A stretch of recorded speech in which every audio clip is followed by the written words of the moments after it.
Bayangkan satu projek gergasi, sangat radikal pada zamannya, sampaikan ia bukan sahaja ubah nasib sebuah bandar tapi secara literal menulis semula masa depan seluruh negara. Kita selalu dengar pasal bina negara melalui peperangan atau taktik politik kan? Tapi hari ni, kita nak tengok sesuatu yang jauh berbeza. Jom kita mulakan penerangan ni.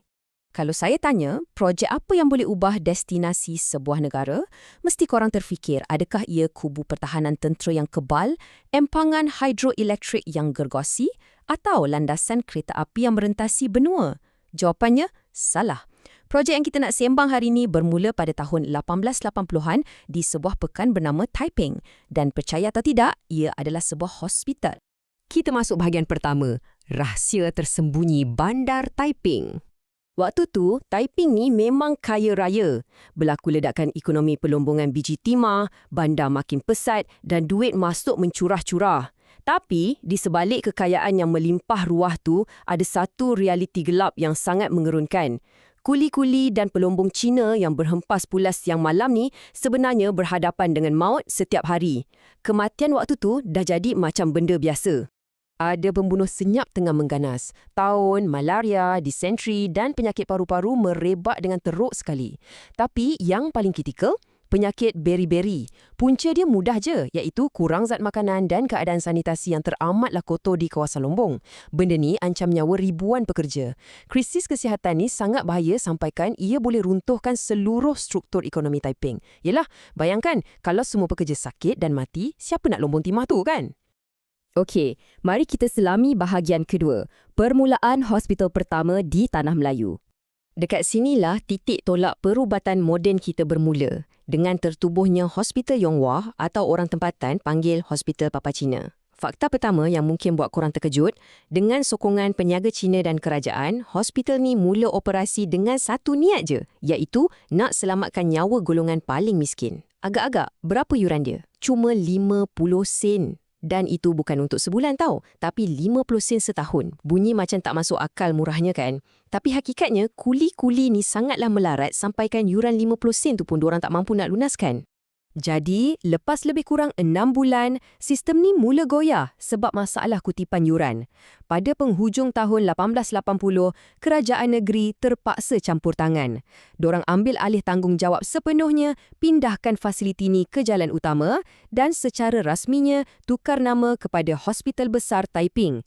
Kerajaan terpaksa buat langkah drastik ni untuk pastikan sistem kesihatan tak lumpuh sepenuhnya demi menyelamatkan tulang belakang tenaga kerja dorang. Sekarang kita beralih ke bahagian ketiga, fakta-fakta mengejutkan pasal Hospital Taiping yang korang wajib tahu. Korang mungkin bayangkan ini cuma klinik kayu lama yang biasa-biasa je kan? Tapi tunggu kejap. Fakta seterusnya ni memang tak masuk akal untuk zaman 1800-an. Kelajuan dorang buat masuk teknologi baharu ni memang gila. Lepas ambil alih tahun 1880, dorang buat ubah suai besar-besaran. Tahun 1890, satu lembaga sanitasi ditubuhkan khusus nak jaga kebersihan bandar. Dan kemudian, masuk je tahun 1896 dan 1897, berlaku satu lonjakan teknologi yang terus letak Taiping di peta dunia. Seriuslah, pada 3 Februari 1896, Hospital Taiping berjaya pasang mesin X-ray. Bukan yang pertama kat Tanah Melayu tau, tapi yang pertama di seluruh Asia Timur jauh. Cuba bayangkan, sebuah pekan lombong kecil dekat Tanah Melayu pakai teknologi perubatan paling canggih di dunia mendahului bandar-bandar besar global yang lain pada waktu tu. Memang mind-blowing. Tapi apa yang paling menarik dan agak kelakar pasal benda ni ialah pesakit pertama mesin tu. Menurut laporan The Straits Times pada 16 Februari 1897, Encik Leonard Way rasmikan pelancaran mesin X-ray ni. Korang nak teka siapa pesakit X-ray pertama di rantau ni? Orang kenamaan ke? Raja? Bukan, ia adalah seekor ikan bawal. Ya, ikan bawal. Ujian tu memang sukses habis. Nampak segala tulang ikan tu dengan sangat jelas sebelum mesin tu akhirnya digunakan untuk rawat tangan seorang penonton yang patah akibat main kriket. Okey, dalam setiap sejarah mesti ada konfliknya. Bahagian 4, kontroversi cukai kesihatan pertama. Dalam apa-apa projek mega, confirm ada masalah besar yang boleh musnahkan segalanya. Nak uruskan hospital canggih dengan ribuan pesakit ni, siap nak tambah wet dan baiki sistem peparitan, kos dia memang melambung sangat tinggi.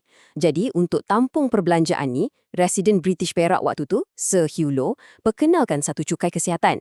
Dia kenakan charge sebanyak $1 ke atas setiap individu yang tinggal di daerah Taiping. Maknanya, setiap orang wajib bayar cukai ni tiap-tiap tahun untuk dapatkan kupon kesihatan. Dan macam yang korang boleh agak, orang awam memang tak duduk diam. Terus berlaku bantahan secara besar-besaran, terutamanya dari komuniti Cina. Kenapa diorang marah sangat? Sebab sistem cukai kesihatan macam ni adalah benda baru yang tak pernah wujud dekat mana-mana negeri Melayu sebelum ni. Bagi diorang, ia adalah satu bentuk bebanan luar biasa yang belum pernah terjadi. Berdasarkan rekod, pemberontakan tu akhirnya berjaya. Tekanan dan bantahan keras ni buatkan cukai $1 yang sangat kontroversi tu terpaksa dimansuhkan secara rasmi pada tahun 1884. Tapi ini bahagian yang ajaibnya.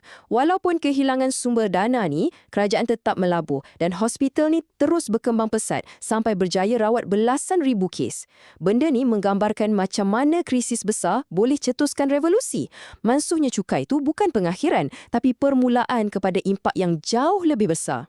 Seterusnya, bahagian 5, impak kepada masa depan.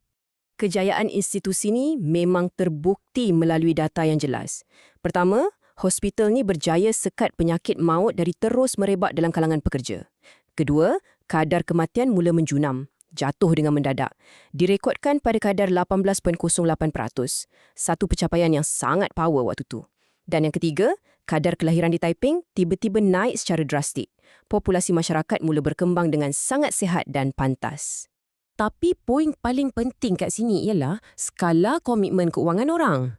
Menjelang 1906, laporan perubatan mencatatkan yang lebih $318,000 selat dah pun dibelanjakan di Perak.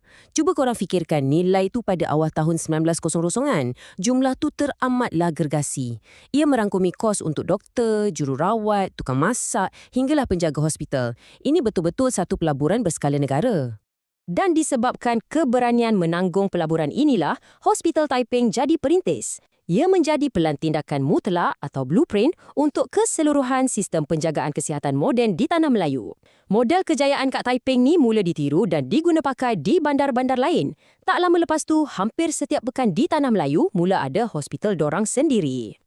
Akhir sekali, kita sampai ke bahagian 6, kesimpulan dan pengajaran sejarah. Apa yang asalnya cuma sebuah klinik sederhana, dibina kelam kabut untuk rawat pelombong yang tenat akibat taun dan beri-beri, akhirnya berevolusi menjadi mercutanda perubatan moden yang gah. Daripada wad yang bergelut dengan bajet 50 sen setahun, ia menjadi institusi pertama di Timur Jauh yang pakai teknologi X-ray. Ini adalah simbol daya tahan luar biasa sebuah masyarakat bila berdepan dengan krisis yang mengancam nyawa.